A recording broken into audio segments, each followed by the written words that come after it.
por la invitación. Gracias a todos los amigos invisibles que se encuentran del otro lado de la pantalla.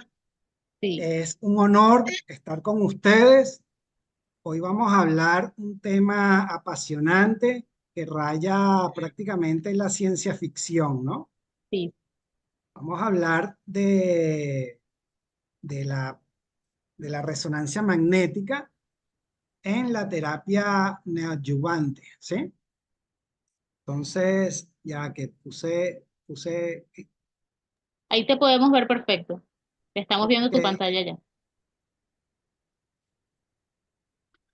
ok, entonces, primero que todo, a mí me gustaría hacer un agradecimiento de entrada al doctor Wilson Morat, el presidente de la organización, por darme la oportunidad, al ingeniero Pedro Francisco Itriago, presidente de CDD Global, a Juan Carlos Martínez, el coordinador médico de CDD, al doctor Juan Hernández, que nos ha ayudado y nos ha apoyado mucho en la parte de mama, la doctora Sara Hernández, que es nuestra radióloga y la especialista en la R de mama, y todas las personas que trabajan en ese fabuloso equipo que integramos.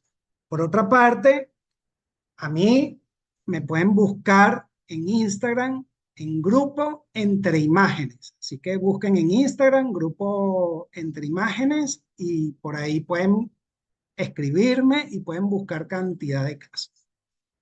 Entonces, fíjense, dice, no pierdas el tiempo. Protocolo rápido de resonancia magnética de mama. ¿Qué es lo que queremos? En la evaluación de la terapia neoadyuvante, queremos que en un futuro se realizan más cirugías preservadoras y menos mastectomías radicales, ¿sí?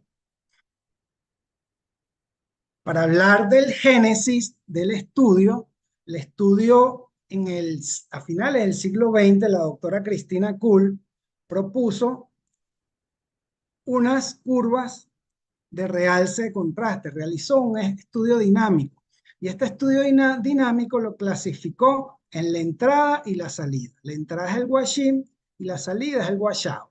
Ella clasificó la entrada según su cinética con una fórmula que aparece aquí a un ladito y con esa fórmula calculaba si era más de un 80%, si era 60 y 80, menos de 60. Cuando lo comparó con la parte histopatológica, vio que las lesiones benignas, menos del 60%, las lesiones benignas tenían una cinética menor del 60%, que las lesiones malignas tenían una cinética que era cerca del 80% o más, ¿sí?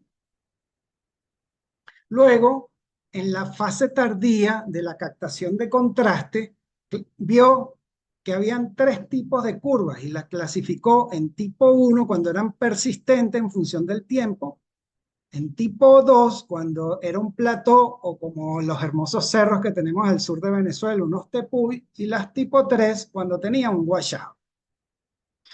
Estos son los primeros criterios funcionales en la RM de mama.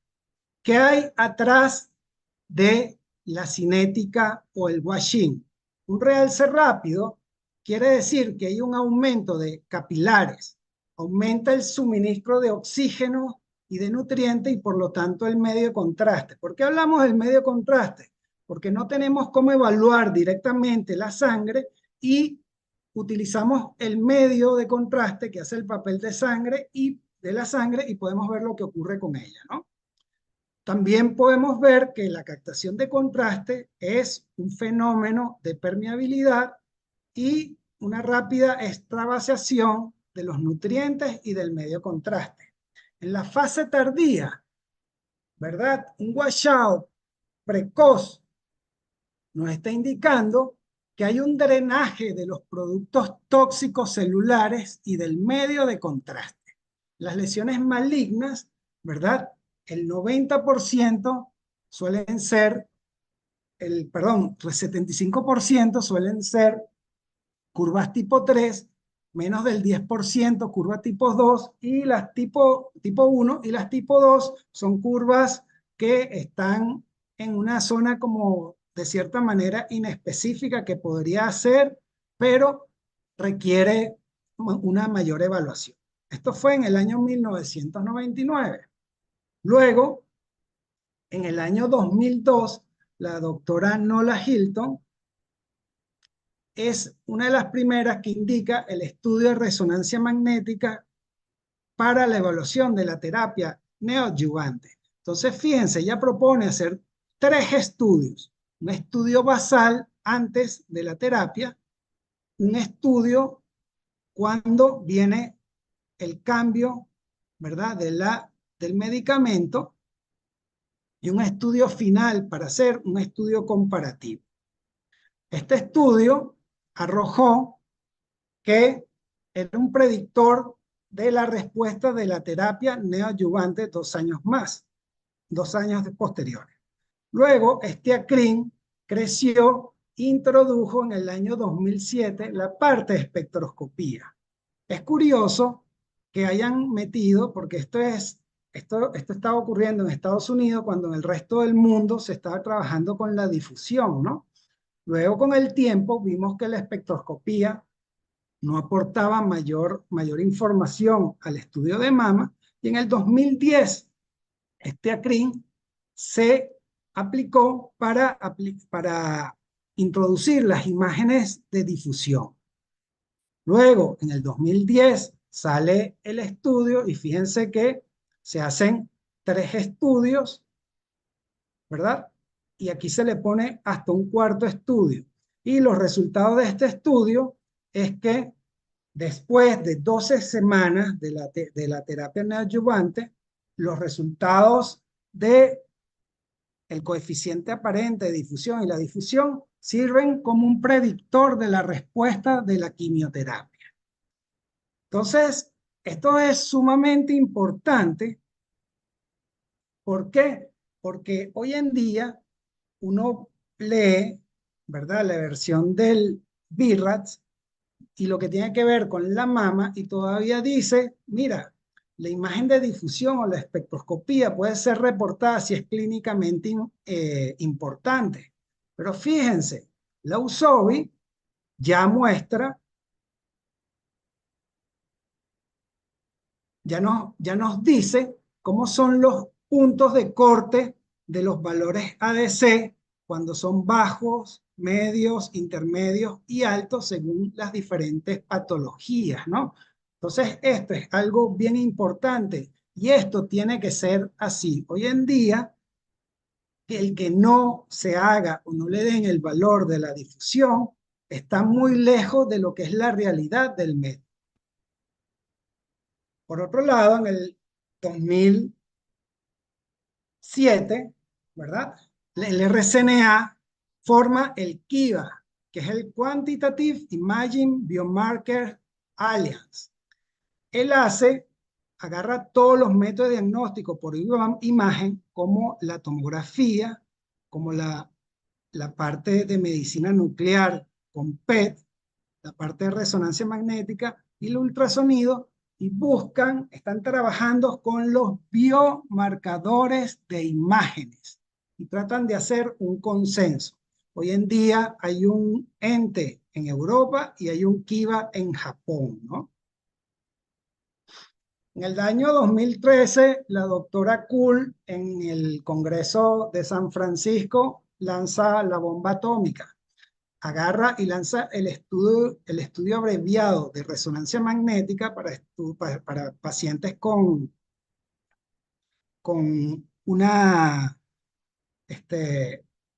un riesgo medio y pacientes normales, y ella dice que la mamografía tiene un sesgo tecnológico inherente y que detecta preferentemente los cánceres de crecimiento lento.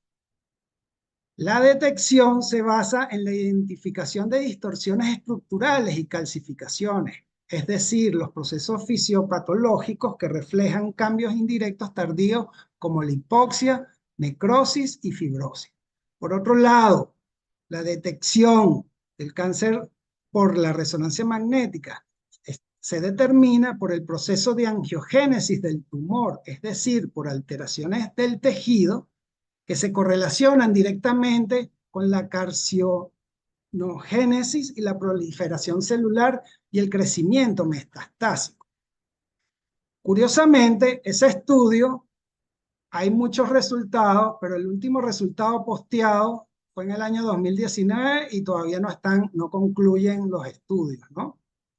Luego, ella agarra y saca el estudio, el ACRIN, que es el 1141, donde en este estudio ella trabaja con mamas densas y trabaja con 48 centros, 47 en Estados Unidos y 47 en Estados y uno en Alemania, ¿no? Y sacan los resultados porque ya se venían conociendo que la mamografía no es eficiente con la mama densa. Y salen los resultados que por cada 1000 pacientes, ¿verdad? La resonancia magnética tiene una sensibilidad de más del doble que la tomografía. Este estudio le da la vuelta al mundo.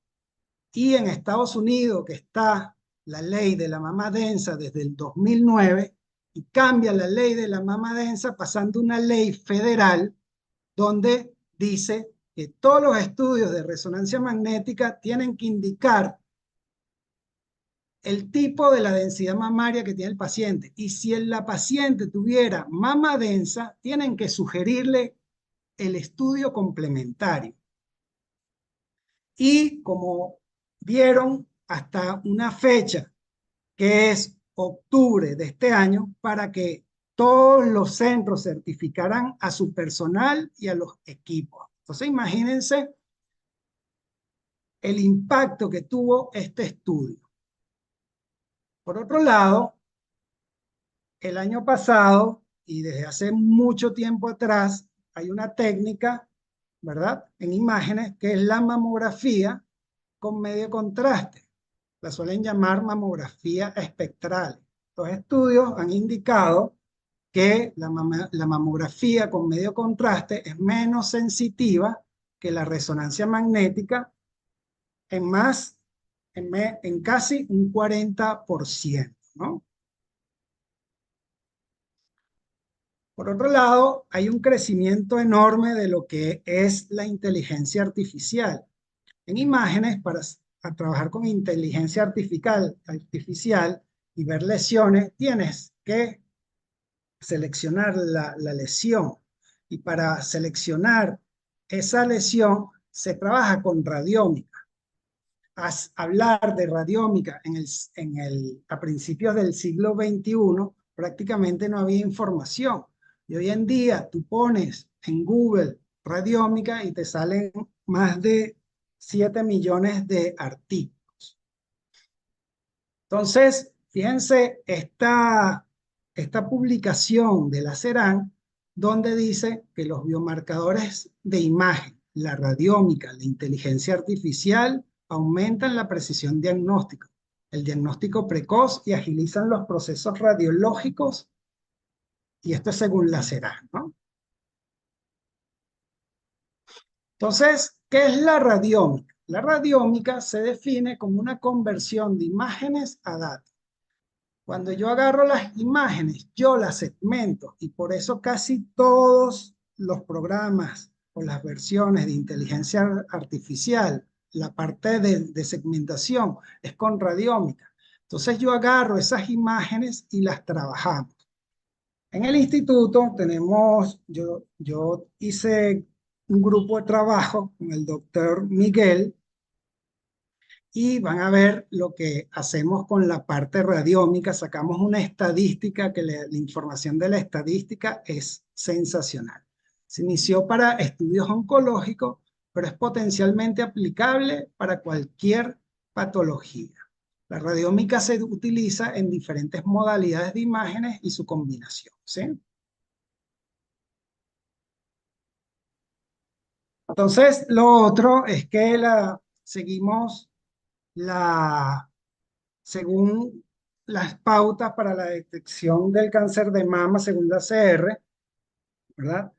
Los pacientes que van a resonancia magnética son aquellos que tienen un factor de riesgo mayor o igual de un 20%. Aquellas que han sido expuestas a radiación de tórax en una edad temprana, también es importante que las sometan a vigilancia de resonancia magnética de 25 a 30 años. A mujeres diagnosticadas con cáncer de mama antes de los 50 o con antecedentes personales de cáncer de mama. Y como bien dijo tu residente, aquellos pacientes que van a una terapéutica o que se les va a aplicar una terapia neoadyuvante. Fíjense que aquí de último aparecen las mujeres de alto riesgo que desean examen de detección complementario, pero que no pueden hacerse una resonancia magnética, deben considerar una mamografía con medio de contraste. Entonces, antes, cuando uno hacía un estudio de resonancia magnética, se hacían muchas proyecciones, muchas imágenes y se hacía el estudio dinámico. Y el estudio prácticamente duraba unos 45, unos 50 minutos. Entonces, realmente hay que hacer una evaluación de lo que son los protocolos de trabajo y ajustarlo a lo que se necesita. Entonces, confeccionamos algo que se llama el protocolo rápido, ¿no? Y aquí voy a hacer un paréntesis. Está lo que se llama el protocolo abreviado. El protocolo abreviado sale, sobre todo en los países desarrollados, como una opción de hacer un estudio mucho más rápido para bajar los costos. Entonces, el protocolo abreviado solamente consistía en hacer la máscara y una secuencia dinámica. Luego este protocolo mutó y dijeron, mira, puedes hacer un estudio dinámico, 3 fases, y haces un T2, ¿sí? También hay otra modalidad que se llama el protocolo ultrafast. El ultrafast significa que vas a hacer un estudio dinámico con medio de contraste donde le bajas la resolución espacial para aumentar la resolución temporal. Me explico. Cuando tú haces un estudio dinámico, ¿verdad? Haces un T1 3D, haces la máscara y le inyectas el medio contraste y se repite en función del tiempo. Este estudio ultra rápido, la secuencia no dura 1 minuto, dura 5 segundos. Entonces, si agarraron las secuencias de angiografía y se extrapolaron a mama, es lo que hicieron. Entonces, tiene una resolución temporal altísima, pero el sacrificio es la resolución espacial, el detalle, la resolución de la mama. ¿Por qué? Porque cuando tú haces un estudio con una resolución tan alta, lo que quieres ver es el cambio de la sangre cuando pasa de arterial a venoso y quieres ver los casos de angiogénesis y las lesiones de alto grado que tienen angiogénesis y distinguir de lesiones tardías que son, pueden ser lesiones, tumores de bajo grado o pueden ser lesiones benignas, ¿no? El protocolo nosotros le pusimos rápido porque antes de durar 40, 50 minutos, el protocolo puede durar de 10 a 15 minutos. Este consta de un axial Dixon T2 y el Dixon tiene la particularidad de que tienes la imagen con saturación y sin saturación. ¿Por qué usas el T2? Porque nos da información morfológica. Podemos sacar la densidad mamaria, podemos con los T2 tienes patrón de edemas, evalúas quistes y con la secuencia saturación de grasa, si tuvieras duda, puedes ver si satura o no. También usamos la imagen de difusión. La imagen de difusión, en casos de mama, vamos a ver 2 casos de restricción de la difusión. El primer caso es con la celularidad. Vamos a ver si hay celularidad o si hay necrosis. Y el otro caso que pudiéramos tener restricción de la difusión es para visualizar abscesos o quistes complejos, lo que tiene que ver con la viscosidad. Recuerden que la viscosidad es es cuando la resistencia que presentan los fluidos a su movimiento, ¿sí? Entonces es el caso de la salsa de tomate. Ustedes voltean la salsa de tomate y tarda en salir, es porque es muy viscosa. O el petróleo. Bueno, cuando hay viscosidad, las moléculas de agua se mueven mucho menos y hay restricción de la difusión. Nosotros hacemos un estudio dinámico y el estudio dinámico puede ser T1, 3D con y sin saturación de grasa. Particularmente a mí me gusta hacerlo con saturación de grasa, porque al hacerlo con saturación de grasa, la grasa sale saturada, ¿verdad? Y los tejidos que capten contraste se van a ver con una alta intensidad de señal. Lo voy a ver brillante, hiperintenso, ¿sí? Entonces tiene un excelente contraste y como tengo saturada la grasa, no necesariamente tengo que hacer una sustracción. Las imágenes que utilicen secuencias sin saturación de grasa, la grasa brilla y el contraste brilla y tienen que hacer la saturación, la sustracción para eliminar el brillo de la grasa. Con ese examen axial T1 3D, ¿qué información vamos a tener? Información morfológica y funcional. Vamos a tener el realce de base, ¿verdad? El realce que puede tener el tejido normal. Vamos a tener el volumen de la lesión. Vamos a ver el CineMIP. Podemos hacer cortes multiplanares porque es un 3D isotrópico y lo podemos hacer cortes en los 3 planos. Vamos a ver las curvas de realce de contraste y nosotros le aplicamos radiómica y vamos a ver las estadísticas. Entonces, en el primer caso, este es un paciente, la mayoría de los pacientes que van a un protocolo adyuvante, sobre todo, suele haber muchos casos de cáncer avanzado. Entonces, nosotros agarramos lo primero que hacemos cuando hacemos el estudio dinámico, agarramos la proyección MIP y la lesión la ponemos en esos colores que son rojo y amarillo y los ganglios los ponemos en ese color que es dorado y azul. Sencillamente lo hacemos de una forma muy visual, pensando en el médico tratante. Él puede ubicar la lesión y estas imágenes les encantan. Entonces, fíjense lo interesante de este caso, que está la lesión, y cuando ustedes miren la parte vascular de la mama que no tiene la lesión versus la lesión y la cantidad de vasos. Entonces, vemos que tiene un proceso de angiogénesis porque no estamos hablando de capilares ya, sino estamos hablando de grandes vasos. Luego vemos las imágenes en los diferentes cortes de las imágenes con contraste en las proyecciones sagital, coronal y axial. Esta es la imagen con saturación y esta es la imagen con sustracción.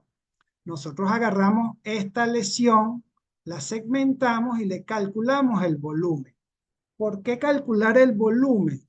Porque verificar el volumen es mucho más preciso que tomar mediciones donde se vea la lesión en mayor tamaño y tomar 2 distancias que sean ortogonales.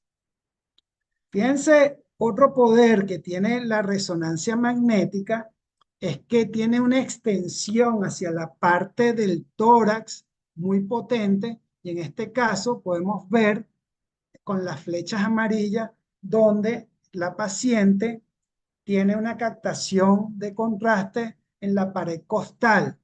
Lo vemos tanto en el plano sagital como el plano axial y la imagen de difusión restringe la difusión en esa parte. Luego vamos a hacer las curvas de realce contraste. Entonces vamos a verificar los diferentes puntos en la lesión donde en la gráfica superior veo donde el contraste tiene una cinética muy alta con la línea roja y en la parte tardía tiene un washout. En la imagen inferior, la imagen que tiene la cinética más alta, veo la línea roja y veo otras curvas que tienen una cinética menor y las curvas no son tipo washout, no son tipo 3. Si una es tipo plató y la que tiene la cinética más baja, que tiene el número 4, es persistente en función del tiempo. Si vemos la imagen que nosotros colocamos, esa imagen 4 está en la zona central y vemos que tiene menor captación de contraste, por lo tanto, es una zona que puede estar necrótica. La imagen que ven del lado derecho de su pantalla es la imagen ADC fusionada con la imagen de difusión.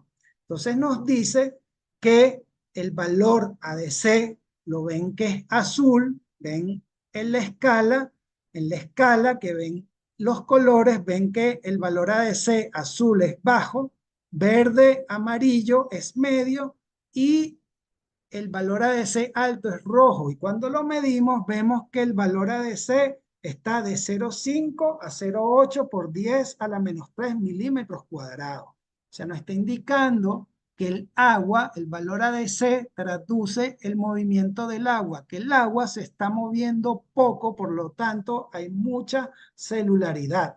Entonces, aquí vemos cómo del 3 al 4, al 5, cómo va aumentando la cinética, que me dice que ahí hay angiogénesis, hay un aumento de la permeabilidad y vemos que las curvas de tipo 1 pasan a tipo 2 y pasan a tipo 3, donde me está diciendo que los desechos celulares son mucho mayores en las lesiones de alto grado. ¿Sí? Y lo vemos representado en las líneas verdes, que las flechas verdes me indican una curva con una cinética alta y una curva persistente en el tiempo, y las flechas rojas me indican una cinética muy alta y una curva tipo 3. Nosotros agarramos y segmentamos la lesión, y la lesión nos está dando esta información de la radiómica. Me dice, del 100% de los puntos que están ahí, la mitad de esos puntos son tipo 3, el 30% son tipo 2 y un 20% son tipo 1. Entonces, esta estadística es lo que nosotros estamos trabajando y entregando, y tiene el valor, es muy interesante, porque con un gráfico de barras estamos viendo cómo lo que está pasando, proyectando, dando el pronóstico, tiene un valor pronóstico sensacional. ¿Sí? Nuestro protocolo neoadyuvante es idéntico al que propuso la doctora Nola Hilton, que es un estudio basal que es antes de que arranque la quimioterapia. Luego vamos a hacer el primer control cuando se cambia el fármaco de la quimio, y se hace un segundo control, que es el tercer estudio, al terminar la terapia neoadyuvante. Luego, lo ideal es que el paciente va a una terapéutica, puede ir o a una cirugía o puede ir a un sistema de radioterapia o algo mixto. Y ahí es cuando arranca la terapia, el protocolo adyuvante. Empezamos a hacer los controles. Fíjense, esta paciente tiene una lesión multifocal. Vemos la lesión en la mama, vemos la cantidad de vasos que hay y vemos también tiene un ganglio de gran tamaño. ¿Sí? Fíjense, se le hicieron los tres estudios. El que está en el cuadro rojo es el primero, y fíjense las lesiones y el ganglio en los tres planos y sacamos el volumen. Luego, cuando se le hace el primer control, vemos que de 6 centímetros cúbicos pasa a 4, o sea, hubo una variación cerca de un 30% del tamaño de la lesión. Y cuando ven el cuadro verde, vemos como la lesión siguió bajando de tamaño. O sea, luego de 4 a 2 centímetros, en ese segmento varió la mitad. Cuando yo agarro y veo las curvas y las comparo en función del tiempo, voy a ver cómo es el comportamiento. Y fíjense que aquí el comportamiento, la lesión está cambiando del tamaño, pero indistintamente del tamaño, vemos que siempre hay un grado de gran actividad. Vemos que todas tienen curvas tipo 3. Entonces, esta información vemos que está reduciendo el tamaño, pero dentro de la zona indistintamente viene reduciendo el tamaño, hay mucha actividad. Cuando vemos la difusión, restringe la difusión cada vez menos, pero también mantiene valores muy bajos, salvo el verde, que es el último, que vemos que ya no hay zonas casi en azul, sino la mayoría está en amarillo, que los valores ADC están cada vez son más altos, lo que me indica que puede haber una muerte celular y las células se revientan y los fluidos de las células pasan al espacio intersticial y por eso es que el valor ADC es alto. En la primera, el valor ADC es bajo por una alta celularidad, ¿sí? Ahora fíjense lo siguiente. Ahí vemos en el eje X, vemos menor de 60, de 60 a 80, de 80 a 100, a 100 120. El primer estudio está en barras azules, el segundo estudio en barras rojas y el tercer estudio en barras verdes. En el primer estudio vemos que la cinética, la mitad de las imágenes eran más del 100%, tenía una cinética altísima. Y fíjense que en el último estudio, ¿verdad? Que es el verde, me está indicando que la mayoría de las imágenes cambiaron, la cinética cambiaron a curvas tipo 1. Entonces, fíjense, las curvas nos están diciendo que habían unas zonas de muy alta vascularidad, pero en las curvas en función del tiempo, el primer estudio me indicaba, el que está en el cuadro rojo, que las curvas tipo 3 y tipo 2 eran prácticamente el 70%. Cuando veo el último estudio que me está señalando el cuadro verde, me está indicando que las curvas tipo 1 es el 70%. ¿Por qué salían las curvas tipo 3? Porque solamente el 5% del tamaño de la lesión mostraba eso.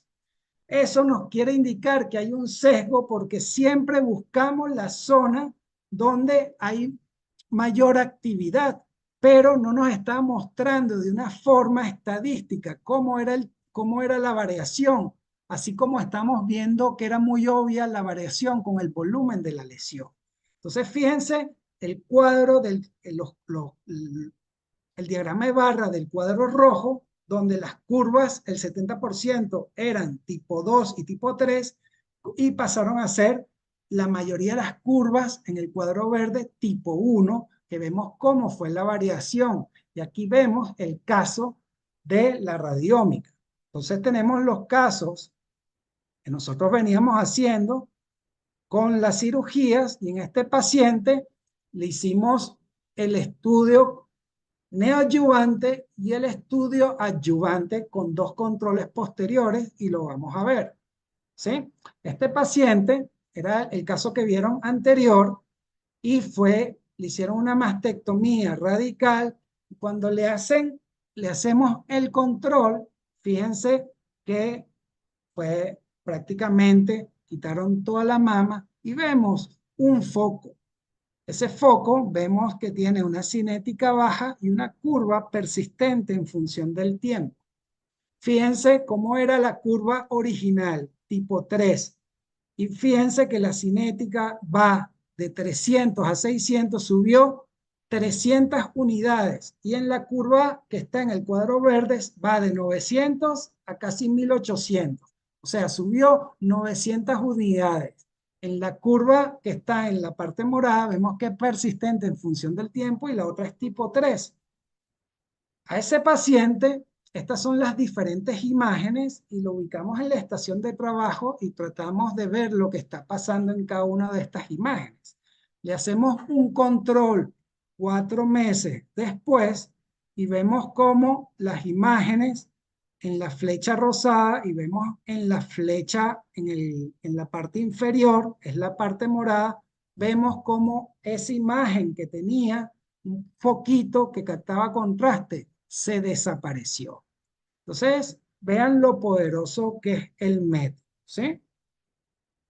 Este caso es un caso lamentable porque vemos esa lesión, una lesión multifocal y multicéntrica, correcto. Y fíjense el tamaño del ganglio, prácticamente es un plastrón, ¿no?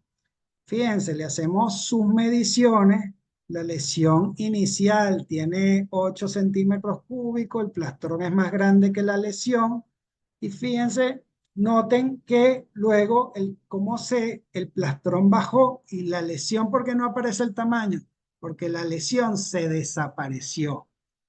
Miren, eso suele pasar, es muy frecuente con los triple negativos. Uno ve la lesión en el cuadro rojo, el estudio basal, el cuadro amarillo, cuando hay el cruce del fármaco y cuando termina la terapia neoadyuvante es la imagen verde. Y fíjense que en la imagen verde apenas se ven unos foquitos que prácticamente en el plano sagital son cortes submilimétricos. Miren de lo grande que era la lesión, cómo bajó. Fíjense cómo eran las curvas de ser persistente en el primer corte, que es el rectángulo rojo, luego son persistentes en función del tiempo.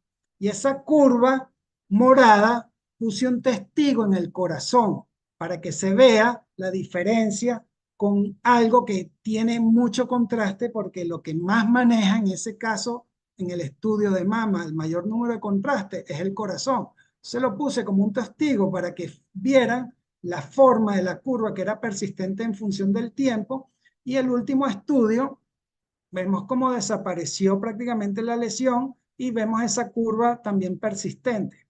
Cuando yo agarro y coloco las curvas en la misma escala, veo cómo la curva roja, que es la primera, la cinética baja drásticamente a la baja y sigue bajando hacia la amarilla. Y cuando veo la parte tardía de la curva, veo que la curva roja tiene una curva tipo 3, la verde tiene una tipo 3 tardía y la amarilla tiene una persistente en función del tiempo. Lo que me está indicando es como así como bajó la lesión y se desapareció, como la actividad, la cinética que tiene la información de la angiogénesis y los parámetros de permeabilidad bajaron, y el drenaje, que era muy agresivo de las curvas, prácticamente pasó a algo mucho menor. Cuando vemos la comparación, las imágenes de la lesión y el plastrón tenían restricción de la difusión, y la parte inferior vemos que prácticamente no tiene lesión en la parte, no hay restricción en la mama, y se ven apenas unas adenopatías muy pequeñas con restricción de la difusión. Una cosa es que en la paciente, cuando hicimos el estudio, fíjense, nótese que tiene con las flechas amarillas un quiste al lado del corazón. Y fíjense, miren cómo se ve el hígado. Entonces, miren cómo se ve el ganglio. Miren lo poderosa que es la resonancia magnética. Entonces, nuevamente, aquí estamos evaluando el Gaussian. El primer estudio es el azul, el segundo estudio es el rojo, el tercer estudio es el verde. Fíjense que en el primer estudio, el 90% de las curvas tenían una cinética mayor del 100%. En el estudio verde pasaron de las imágenes del 100% tipo 3, pasaron de mayor, una cinética mayor de 100, pasaron a una cinética menor del 60%. Que me está hablando de que la terapia funcionó. Y cuando vemos el estado inicial contra el estado final al realizar la terapia neoadyuvante, en el cuadro rojo veo que las curvas tipo 3, que es 27%, más el tipo 2, que son 54%, el 80% son 3 y 4. Cuando paso a la parte verde, las tipo 1 prácticamente representan un 65%. Entonces, esto, lo que estamos haciendo con radiómica es esta variación de la entrada y la salida estadísticamente, y tiene un valor pronóstico y es muy sencillo de interpretar. O sea, agarramos estos datos Y ahorita estamos viendo, vamos a fusionar tanto los datos de lo que estamos haciendo es, vamos a ver de las tipo 3, ¿verdad? Porque cuando la lesión baja de tamaño, si la mama se mueve y pones un ROI, te van a salir curvas tipo 3 cuando pues la lesión puede ser benigna.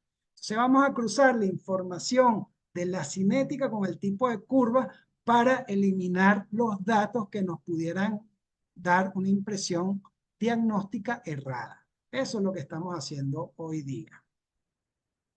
Entonces, a esta paciente lamentablemente tenía una lesión multifocal, ¿sí? Multicéntrica, y al operarla dejaron la mama, se le hizo una cirugía preservadora y ven en las imágenes verdes, colocaron un arpón. Y no solamente colocan un arpón, sino colocaron un arpón metálico. Oye, si quieren hacer las imágenes de resonancia, tienen que colocar un marcaje de teflón. El marcaje de teflón es radiopaco y no nos interfiere en resonancia magnética. Y es maravilloso. Y créanme que es 90% menos costoso que el otro. Entonces, oye, este caso se comunicó con el médico, se habló y eso, no voy a dar los detalles, pero a la paciente ya se le sometió a una cirugía, ¿verdad? Una mastectomía radical y en 4 semanas le vamos a hacer el control. Miren las imágenes, cómo fue al principio y después de la cirugía, y vemos que con todo y que en la parte, en el vaciado ganglionar y metieron un arpón, vemos que con todo y eso vemos las lesiones, sobre todo en las imágenes del plano sagital en morado, donde aparece una flecha en púrpura y una flecha inferior. Fíjense cómo era la última imagen antes, al finalizar la terapia neoadyuvante, y vemos aquí cómo reaparecieron, ¿no? Y cuando sacamos las curvas, vemos que hay diferentes zonas. Hay unas curvas con tipo 1, hay unas curvas tipo 3, y hay unas curvas plató, pero definitivamente hay mucha actividad. Entonces, las conclusiones. Me gustaría, las voy a leer, pero al final a los Avengers que se quedaron y que estoy infinitamente agradecido por todos los problemas e inconvenientes que estábamos teniendo, estaba sudando.